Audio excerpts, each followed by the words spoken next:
Good afternoon, Year 10s, and welcome to your video briefing and introduction to this week's learning.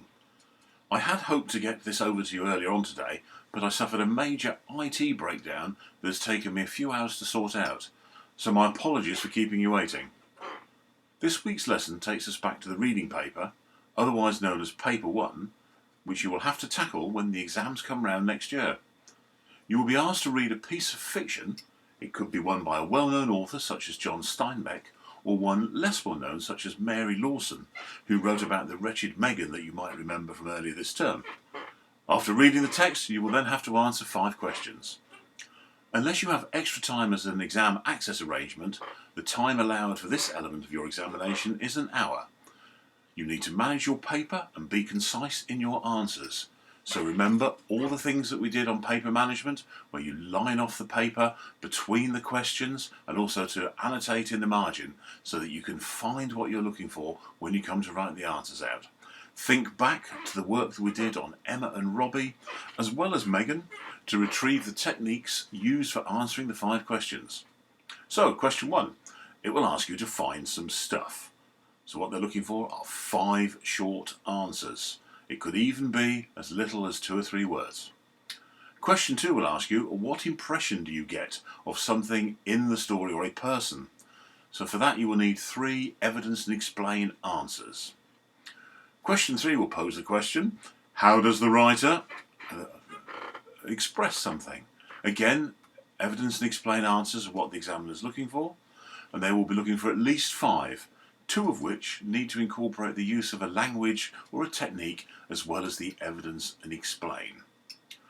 Question 4 will ask you a similar question to question 3, but it will be on a different element in the story. So if they've asked you about a male character, you might be asked about a female character.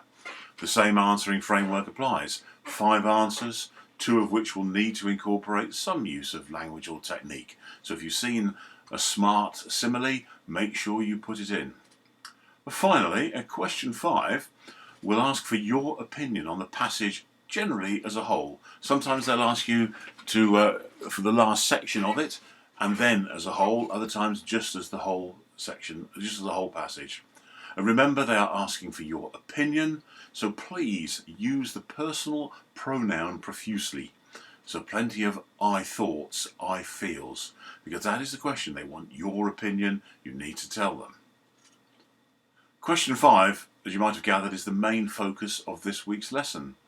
As you work through the slides on the PowerPoint presentation, you will be walked through what the examiner is looking for and how to set out your answer. Towards the end of the lesson, you will be asked to read a passage from Hunter Boy and answer some questions. Hunter Boy is not a piece of text we've looked at before, so it's something fresh for all of us. This is your work for the week, so that's today and Wednesday. Once you have completed it, can you find a way to get it back to me, please? Email to my college account is preferred, or you can write your answers in Word if you like, or longhand on paper. And if you are struggling with internet connectivity via a PC or laptop, try taking a photo on your phone and sending that to me. All the resources for this lesson are attached to this email. They are also on Moodle if you find that an easier way of working.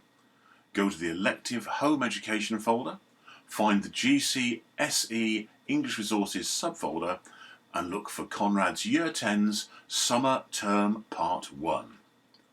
One final thing, you can contact me any day of the week on email.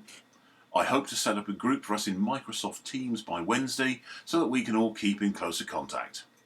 That's your briefing for today. I'll put up another one on Wednesday, accompanied by some spellings. I'm looking forward to it. I hope you are too. I will see you all then. Bye-bye for now.